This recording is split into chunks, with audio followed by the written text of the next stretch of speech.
What's going on, everyone? Donovan here. Welcome back to the show. Hey, if you're new here, welcome to the Donovan Show. This is a YouTube channel I created just to share thoughts with you, poetry, life stories, and things like that. I've been doing this for about 4 years, and if it's your first time here, welcome. Now, if you've been following along, I've been talking about just a back to school attitude. In part one, I talked to you just about the attitudes of teachers, students, and parents. In part two, I talked to you about just really our personal behavior, and especially I see it here in College Town where students from their hometowns, they come here and they're in a foreign place, so to speak, where pretty much you think that, yeah, I'm here to get good grades, I'm here to make new friends, but overall, part two was called Off the Record. I was talking about just how, even though those things are important, most importantly is your behavior, your personal behavior. So now to finish up the series, I want to talk about something that I don't think we really talk about. We really see especially here in College Town, we see it. Obviously, it's blatantly everywhere.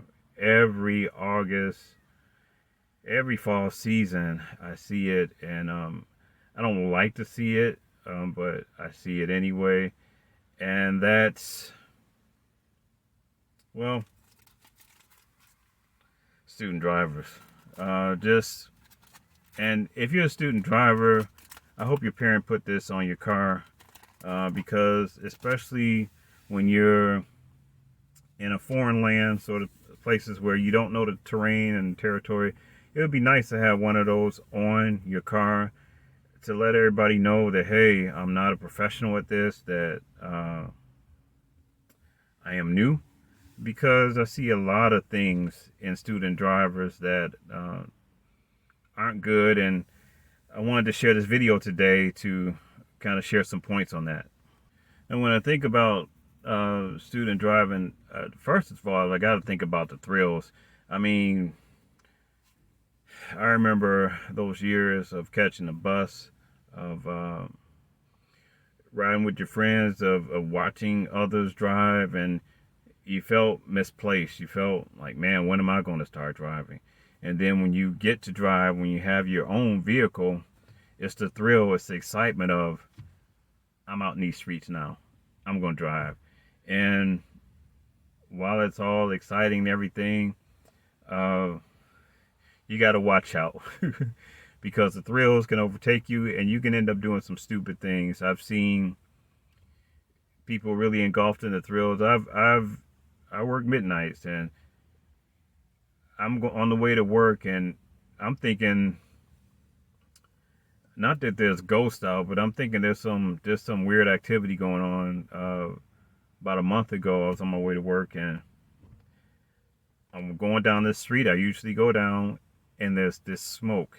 There's like this eerie smoke, and I'm thinking, okay, this is a scary movie smoke, but not really. It was someone, and I just caught the tail end of them doing it, burning, spinning donuts at a four-way stop. They just took advantage of it, and I could see the tire marks and things like that. Yeah, they were in it for the thrill, of course, but I just think what a waste of your tires, and definitely you're leaving evidence of what you've done. So while we can think about the thrills of driving, we have to be mindful that those thrills can get us in trouble if we're not careful. Those thrills can get us in trouble just with the influence of others. When we get our own car and we're having people ride with us, they can influence us to do some things that can damage our reputation as a driver, that can damage that car, because we're so thrilled to have our friends with us, or so-called friends, that we're influenced to do certain things that will get us in trouble as drivers. I think also we have to be careful of, oh yeah, I'm driving now, so I can embarrass anybody else. I see such and such taking the bus, so I can shame them. No, because in actuality, you could be taking that same bus again. You got to be careful of that, not to, in the thrill of driving, being judgmental and talking about other people who are walking, because we got to walk before we drive. We got to crawl before we walk. So there's a gradual uh, succession in things, and that's great. You got a car, but believe it or not, you can easily go back to walking. I think definitely the next thing, and the main thing you have to think about is the responsibilities of driving. Just we don't know the power of what we're driving, whether it's plastic, whether it's no matter what it's made of. We really don't know the power of what we're driving. I used to laugh about it, but I would see like a short woman walking, and as she walks, she gets into this big truck, and you're like, man, how could she drive that? But she has the ability to drive it. But think about that scenario: a small woman getting into a big truck. No matter what your height, what your size, when you get into a vehicle, that vehicle is more powerful than you. But you're the one that's operating it. So you want to have the responsibility and the mindset that what I'm driving is powerful. What I'm driving can hurt someone. What I'm driving is an extension of me that can do damage or that can help someone as well. What I mean by help someone, well, you can give someone a jump. You can assist someone, giving them a push or whatever. That's what I mean by helping someone with what you have in a car or vehicle. Your responsibility is also having respect for other drivers on the road. You are not alone. The road is not yours alone. We have to share it. So that means using the passing lane to pass and not using it as the cruise lane. Using your turn signals. Looking in your rear view and your side mirror so that you know who's around you. Not driving like there's an emergency when there's not. Really just being responsible, knowing what's around you, that you are not alone on the road.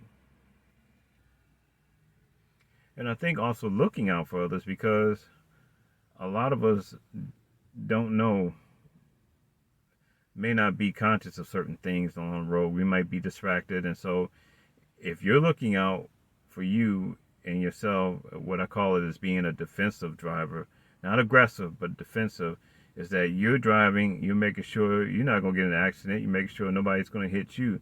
So it's kind of just looking out, just being observant of how you're driving and who's driving around you.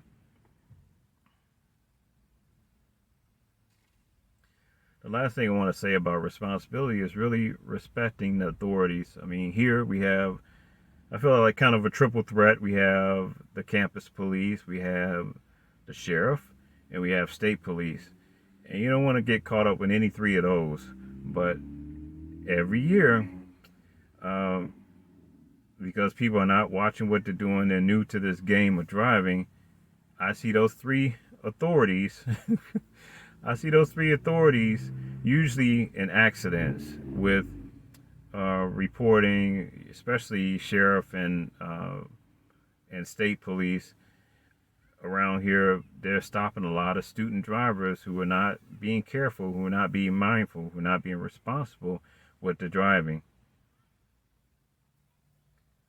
And also see the other authorities show up, your parents, because usually a lot of these cars are insured by the parent because it's cheaper, but they show up when you damage that car because of whatever happened. So in your responsibility, be aware of the authorities, be aware of the police, and be aware of your parents and respect them both.